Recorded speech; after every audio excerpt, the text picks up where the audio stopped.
Hey there, Joe Biggs here with Infowars.com. Paul Joseph Watson has a brand new hard-hitting report called FBI Files on Hillary's email reveal shadow government. That's right, there's actually a document from the FBI that says that there's literally a shadow government. A shadow government that John Kerry and Patrick Kennedy are a part of. Wow. A page from the FBI's publicly released documents from the investigation of Hillary Clinton's private email server reveal that a group called the Shadow Government, or the Seventh Floor Group, is the one responsible for actually going through with the FBI and looking at all the emails. They're the reason that she didn't get charged with anything. We've heard over the last few days how many people within the FBI were upset that she didn't get charged. We have Director Comey of the FBI coming out and saying, no one's going to prosecute her. There's nothing in there. There's no classified email. But when he opens up the statement, he lays out every reason why she should be in jail, and yet nothing happens. Why?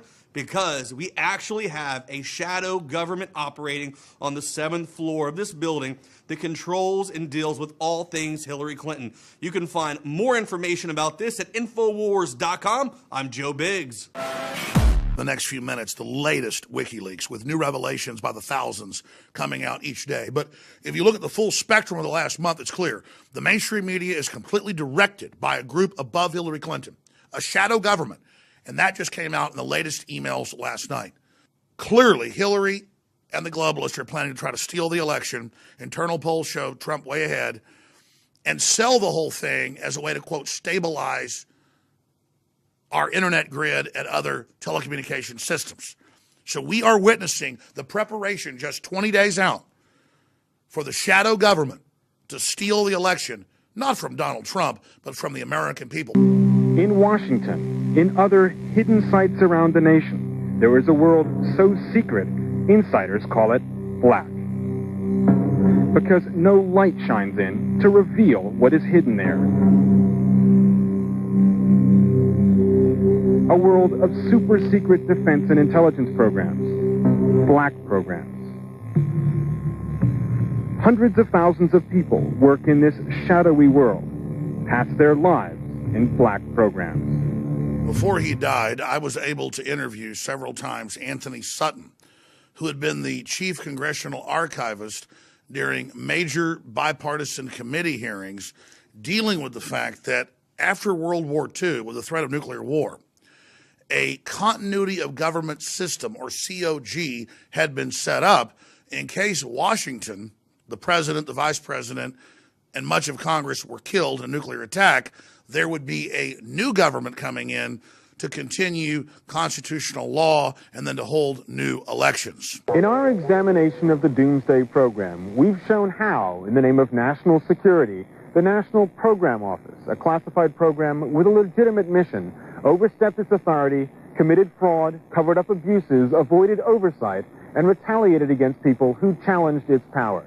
By the 1980s, Congress held other hearings dealing with the fact that COG had been used to build a parallel government, or a power structure outside the purview of Congress, the American people, and in some cases, the Supreme Court and even the president.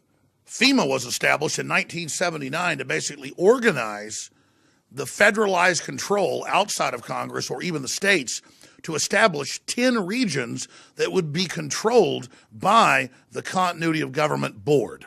Now, the experience we've had in the United States is not the first time that COG has been used to attempt to take over a country. If you go back to World War II, towards the end, the Nazis had set up a system in case their high command was taken out, where the Nazis could regain control of the country. Patriots fighting against Hitler reversed it in Operation Valkyrie and used the COG to hijack the government. Unfortunately, they did not succeed in their assassination attempt on Hitler, so within 48 hours, the operation failed. But that's an example of good guys using COG to try to fight a tyrant. Here in the United States, multinational interests, it's now been declassified, have used COG systems to circumvent Congress, the people, the courts, the media, you name it.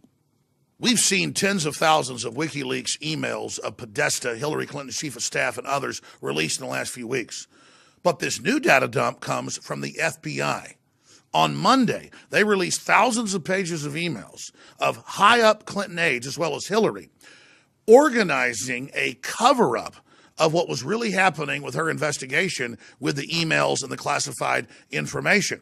And over again in the emails released by the FBI, so this isn't questioned, Hillary tells her staff, don't worry, COG has taken over. And they say, what COG? Oh, it's the seventh floor or shadow government. It's handling the media, the corporations, the Congress, the courts. Don't worry, nothing's going to happen. So they take a system designed to safeguard the government in a nuclear attack, if the main government's knocked out, to actually set up a parallel government.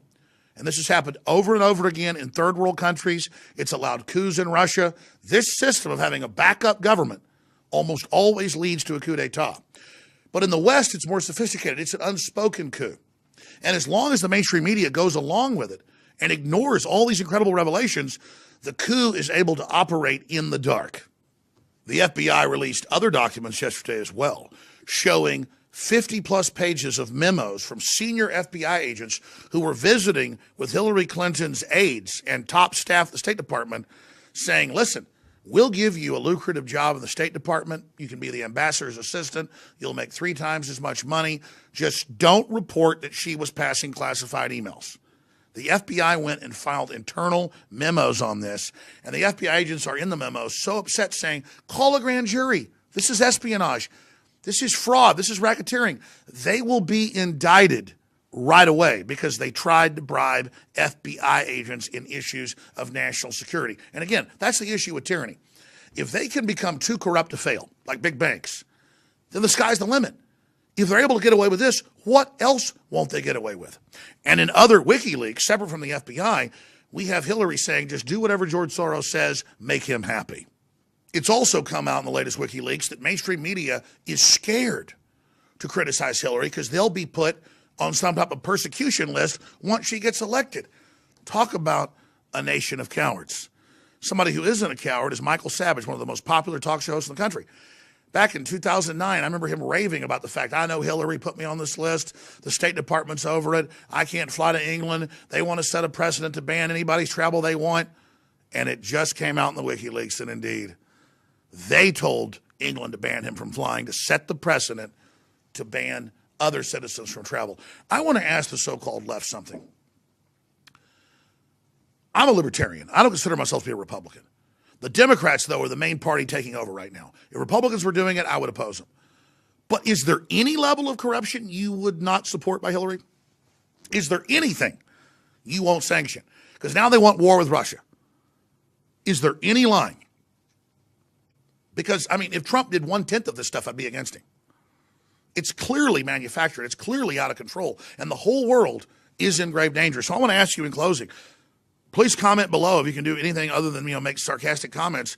Jill Stein, who's a real liberal who I respect, has said that you should vote for Trump if you don't vote for her because Hillary wants World War III. I mean, that's what's happening. Hillary is a disconnected megalomaniac hooked into the whole COG. Our government's been hijacked by multinationals. It's all coming out. Our own government has got patriots in it. They're leaking this info. DC leaks, you name it. This stuff is not coming from Russia. This is coming from patriots inside the system. And Barry Goldwater, back in the 60s, a senior senator, was exposing all of this. He famously wrote, the Trilateral Commission is international and is intended to be the vehicle for multinational consolidation of commercial and banking interests by seizing control of the political government of the United States. The Trilateralist Commission represents a skillful, coordinated effort to seize, control, and coordinate the 4 centers of power, political, monetary, intellectual, and ecclesiastical. That's from his book, No Apologies. And everything he talked about has come true, and he warned of the COG. So here's the confluence of crises that are happening. Here is the perfect storm, the planets aligning for nightmare tyranny. You have dinosaur corporate media that nobody wants to read, nobody wants to follow because they're so discredited, they're such a joke. I mean, shadows of themselves, 5% of the viewers on average they had 10 years ago, wanting the government to censor new media because they can't compete. You've got big global corporations leveraged out with derivatives they use to take over the planet. All that's coming due. Deutsche Bank's about to go under 50 times or more worse than Lehman Brothers in 2008. You've got all these weird, crazy billionaires on power trips for hegemonic control, pushing war with Russia because it's one of the last sovereign nations standing. And you've got all this weird leftist brainwashing, controlling language going on domestically, and all these disenfranchised kind of leftist feminist groups that want to play general and who are on power trips and have been bullies their whole lives, who've never been challenged, who are just in some type of crazy death dance to conjure up destruction. I mean, all major analysts, all major generals, left, right, center, you name it, admit we're heading towards the abyss. We're going to have live coverage tomorrow, the final showdown, the big debate. It's kicking off at 11 a.m. on my show, right through past midnight, Infowars.com/show. Please join us, spread the word. While there is somewhat of a free press, if we grow it even bigger, if we promote it, if we completely dwarf the dinosaur media, it may cause them to have some common sense and rationality and back off, but I don't know. I'd get the word out. I'd pray.